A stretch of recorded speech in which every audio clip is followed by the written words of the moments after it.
يعني انت لو قفشت حرامي في بيتك اوعى تضربه. بيشغلوا التكييف في الشتاء وبيلبسوا الجواكت في الصيف، وينفع تدخل 9 دول بالبطاقه الشخصيه. تخيل ناس تسافر البرازيل بس مش عشان خاطر تصيف ولا تغير جو، لا عشان يخلفوا هناك. النهارده هنتكلم عن واحده من اغرب واشهر الظواهر اللي واخده ضجه كبيره في بلد السامبا، وهي سياحه الولاده في البرازيل. وهنتكلم عن المعيشه والامان والاماكن السياحيه والقهوه وحاجات تانية كتير. البرازيل يعني الكرنفال، يعني اللحمه الحلوه، ريو وشواطئها، الكوره والقهوه وغابات الامازون ونهر الامازون برضه. البرازيل يعني الطبيعه، يعني رقص السامبا. انا اصلا مش عارف ابدا بايه الاول. معظم الناس واخدين فكره عن البرازيل انها بلد مش متقدمه، وده اعتقاد خاطئ. برازيلي واسمر برقصها سامبا. ما تنساش تحط اللايك والسبسكرايب وانزل بالانترو.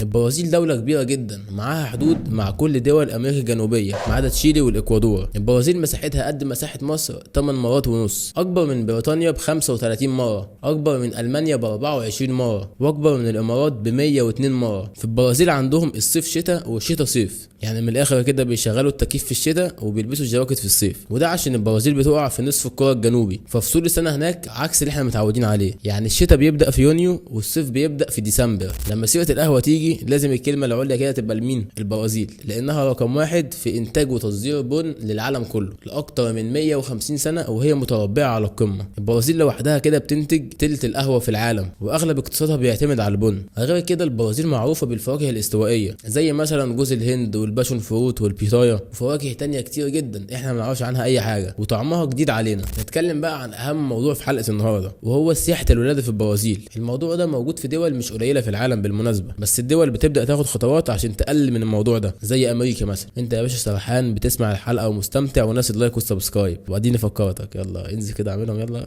انا مستنيك، يلا عملت لايك وسبسكرايب. طب يلا.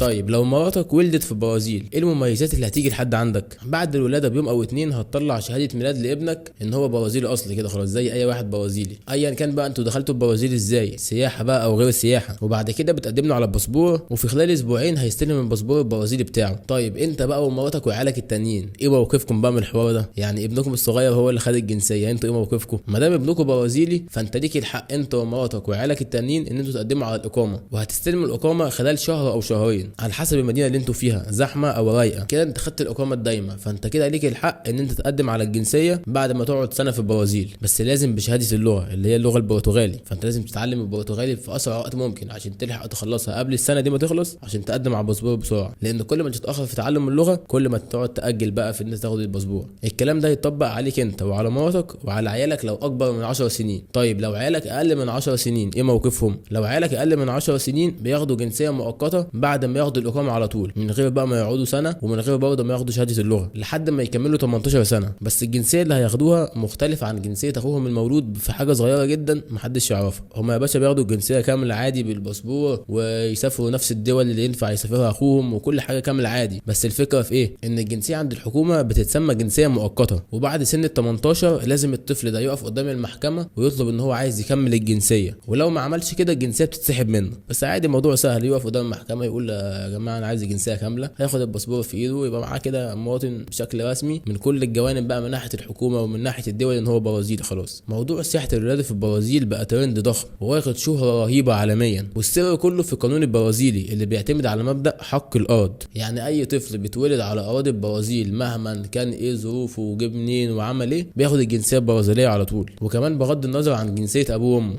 الميزه في البرازيل ان بفيزا سياحه بس وهي ست الكل تولدي هناك، بس طبعا الموضوع بيبقى متداري، مش هتروح تعرفيهم انا رايح اولد هناك، لا ما ينفعش. طيب يا عم عملت كل ده واخدت الباسبور البرازيلي في الاخر، ماله يعني؟ اعمل بيه ايه؟ وجع لي دماغي من الصبح سفر واقامه وولاده. دايما ظالمني انت. المغري في الموضوع ده واللي يخليك تعمل كل ده ان باسبورهم قوي جدا ومن اقوى جوازات السفر في العالم، ويقدر يدخلك 153 دوله بدون تاشيره. يعني ينفع تدخل دول الاتحاد الاوروبي كلها وبريطانيا، اقول لك على حاجه كمان، وسويسرا، كل ده من غير تأشيرة. وينفع تدخل 9 دول بس بالبطاقة الشخصية، يعني كمان مش محتاج الباسبور في حاجة، بالبطاقة بس. وهم بقى دول أمريكا الجنوبية لأن هم عاملين حلف مع بعض وكده. يعني في البرازيل مش سهل إنك تلاقي شغل. طب ليه يا ترى؟ عشان أنت مش معاك لغة. هم بيتكلموا إيه هناك؟ برتغالي. أنت تعرف يعني البرتغال؟ كريستيانو رونالدو. تعرف حاجة تاني؟ لا. وكمان مش بيتكلموا انجليزي، يعني الكلمتين اللي انت فرحان بيهم دول ملهمش لازمه. ممكن حد عربي يشتغل عند حد عربي بس المرتب هيبقى قليل قوي، اللي هو مثلا 450 دولار، وانت اصلا ممكن تأجر شقة هناك ب 650 دولار. فاللي هو انت بتقول ايه؟ البرازيل بالارقام وعلى الورق البرازيل مش امان، وهي من اعلى الدول في معدل الجريمة والقتل. البرازيل سجلت 57358 حالة قتل عن عمد سنة 2018. انت متخيل 57000 حالة قتل عمد في سنة واحدة؟ ولكن الموضوع حاليا في تحسن تدريجي، يعني مثلا 57 يبقوا 50 يبقى 40000، بس برضه المشكلة لسه موجودة. الجريمة منتشرة وخصوصا في ريو دي جانيرو وساو باولو. سرقات بالاكراه بقى، اللي هو تثبيت، حد يثبتك بقى عشان ياخد منك حاجة، اللي هو ممكن يعورك عادي، فانت بكل احترام اديله الحاجة. وخصوصا بقى بيسرقوا موبايلات والساعات. انا هشيل دي يا باشا وامشي كده، همشي لهم كده كده احسن. وفي شوية أحياء فيها عصابات مسلحة لتجارة المخدرات، وده حسب نامبيو في 2025. مؤشر الجريمة في البرازيل واخد معدل 67% ونص، وده رقم عالي جدا. ومؤشر الأمان لو أنت ماشي لوحدك بالليل 27% ونص، وده رقم مرعب وخطير. فنصيحتي ليك ابعد عن ساو باولو وريو للأمان مش أكتر. وفي ولايات أأمن منهم بكتير زي برازيليا، ودي بالمناسبة عاصمة البرازيل أصلا. في الأول كانت ريو دي جانيرو هي عاصمة البرازيل، ودي بتطل على المحيط الأطلنطي، ولكن تم تغييرها رسميا سنة 1960 لمدينة برازيليا اللي في وسط الدولة. أو برضه ممكن تعيشوا في المدن اللي حوالين ساو باولو، مش ساو باولو نفسها. وأشهر منطقة هناك وأمان اسمها كورتوبيا، لأن القانون هناك مسيطر شوية وصارم. في ولاية اسمها ريو جراندي دي سول في أقصى الجنوب خالص. الولاية دي ليها قصة غريبة جدا. الولاية دي بيروحوها أوروبيين كتير جدا. طب ليه؟ هي أصلا أحلى من أوروبا بكتير، بس مش متسوق لها كويس. تعالوا بقى نشوف قصة الولاية دي إيه. في القرن ال19 البرازيل قالت إحنا عاوزين ناس تيجي من بره تعمر البلد وتزرع فيها، وكانوا عايزين يجيبوا الناس خصوصا في الجنوب اللي هو لسه فاضي. فقررت الحكومة إنها تجيب مهاجرين أوروبيين، وأصلا أوروبا ساعتها كان فيها قلق كتير، وده حصل بعد ما البرازيل لغت العبودية سنة 1888. فكانوا عايزين يجيبوا عمال. مين بقى اللي جه؟ ألمان، فرنسيين، برتغاليين، إيطاليين، بولنديين، سويسريين. فحصل دمج ثقافي غريب جدا. فابتدوا بقى يزرعوا ويبنوا مباني أوروبية، فبقت المدينة دي على الطراز الأوروبي في المباني. حتى الناس شكلهم مش زي باقي البرازيليين، هتلاقوا ناس بتتكلم ألماني وإيطالي خصوصا في الكورة، وفي منهم بيتكلم اللغة البرتغالية بتاعت الدولة، بس إيه بقى؟ باللهجة إيطالي، وكمان لهجة فرنساوي. لدرجة إن في 2024 كان في مدارس لسه بتدرس الألماني كمادة أساسية. حتى أكلهم مختلف عن باقي البرازيل. الغريب بقى إن حصلت حرب في المكان ده. سكان المنطقة اللي هم المهاجرين جات لهم فكرة غريبة جدا عن الأوروبيين، إن هم يحتلوا المنطقة دي وينفصلوا عن البرازيل. فعملوا حرب استمرت ل10 سنين، فخلصت باتفاق سلام، والحمد لله ما خدوهاش. يعني حتى طبع الناس اللي موجودين في الولاية دي غير طبع أهل البرازيل، عشان أصلهم أوروبي يعني. واللي من هناك واخدين لقب كده وهو جاهوشو. جاهوشو دي لو ترجمناها بالترجمة الحرفية هتبقى يعني رعاة البقرة، اللي هم الكاوبويز. ورونالدينيو اللي هو أشهر من سمنة على العسل ده اللي بيلعب كورة اسمه رونالدينيو جاهوشو، هو أصلا من الولاية دي. المعلومة دي عجبتك صح؟ انت لو لسه ما عملتش لايك لحد دلوقتي دي تبقى مصيبة. انت متخيل؟ يعني اسأل كده شات جي بي تي مثلا، قول له لو فيديو عجبني على اليوتيوب وقاعد مستمتع فيه ومندمج وفيديو جميل واقعد تشكر فيه كده زي، وقول له وانا لسه ما عملتش لايك وسبسكرايب، ايه موقفي؟ يقول لك غلط جدا بجد. يعني جرب دلوقتي هيقول لك غلط جدا. بس المايك معلش، المايك زعل، مش عارف بقى عشان انت ما عملتش لايك ولا عشان. وفي معلومه في البرازيل، وهو ان انت ما ينفعش تضرب حرامي. يعني انت لو قفشت حرامي في بيتك ما ينفعش تضربه. اوعى تضربه. ليه؟ عشان القانون يجي في صفك. الصح ايه؟ ان احنا نتحفظ عليه ونفضل مقعدينه لحد لما الحكومه تيجي تاخده، تعمل له 50 شاي، تشغله التكييف، شويه كحك، بسكوت، اي حاجه. ولو الحرامي تحت 16 سنه مش بيتحبس، بيتعمل له محضر وبيمشي. والمساجين مسموح لهم ان هم يقضوا عيد الام وعيد الاب مع اهلهم. على كده المساجين كلها بتطلع في يوم واحد.